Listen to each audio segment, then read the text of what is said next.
নমস্কার বন্ধুরা, সুনীতি দাস কিউফুড চ্যানেলে সবাইকে স্বাগত। তো আজকে আমি তোমাদের সাথে শেয়ার করব যে আমি বাগানে কী কী গাছ লাগিয়েছি। তো চলো আর দেরি না করে শুরু করি। তো এই দেখো সাদা পিঠে দানা লাগানো হয়েছিল। তো এই দেখো অনেকগুলো চারা তোলা হয়নি, সেখানে আবার পিঠ হয়েছে। আর পাশেই হচ্ছে মূলো গাছ, মূলো শাকগুলো দেখো কত সুন্দর হয়েছে। আর এর নিচে হয়েছে মূলো। তো মূলোগুলো দেখো বেশ খুব একটা বড় হয়নি, মাঝারি সাইজ হয়েছে। তো এই মাঘ মাস আমাদের এখানে মূলো খায় না, তো মাঘ মাস গেলে তারপরে ফাল্গুন মাস থেকে খেতে পারবে। আর এই সাইডে লাগিয়েছে সাদা পিঠের চারাগুলো, দেখো সবে ছোট ছোট হয়েছে। প্রতিদিন আমাদের এখানে জল দিতে হয়।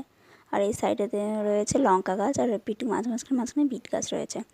তো এই লঙ্কা গাছগুলো দেখো, প্রত্যেকটা লঙ্কা গাছে কিন্তু গাছ ভর্তি লঙ্কা হয়েছে। তোমরা একটু দেখো কত সুন্দর লঙ্কা গাছগুলোতে লঙ্কা হয়েছে, খুব সুন্দর লাগে দেখতে।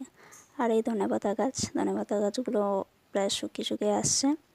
গাছগুলোতে ফুলও হবে। আর এই একটা গাছে বিনস ঝুলছে। আর এই টমেটো গাছগুলোতে দেখো কত বড় বড় টমেটো হয়েছে।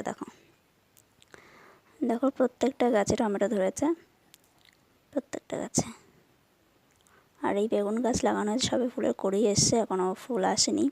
তো দেখো এই বেশি গাছ লাগানো হয়নি। আর এই হচ্ছে বাঁধাকপি গাছ সবই পাতা ছেড়েছে, দেখো সব একটু একটু বাঁধাকপি। আর এখানে আমি দেখছিলাম যে বিট গাছগুলো কীরকম হয়েছে। তো দেখো, আর এই টমেটোগুলো আমি দেখছিলাম যে পোকা লেগেছে নাকি। তো বন্ধুরা দেখো এই যে আমাদের ভিডিওটা তোমাদের কেমন লেগেছে অবশ্যই কিন্তু কমেন্ট করে জানিও। আর ভালো লাগলে লাইক কমেন্ট শেয়ার করে সাবস্ক্রাইব করে দিও। টাটা।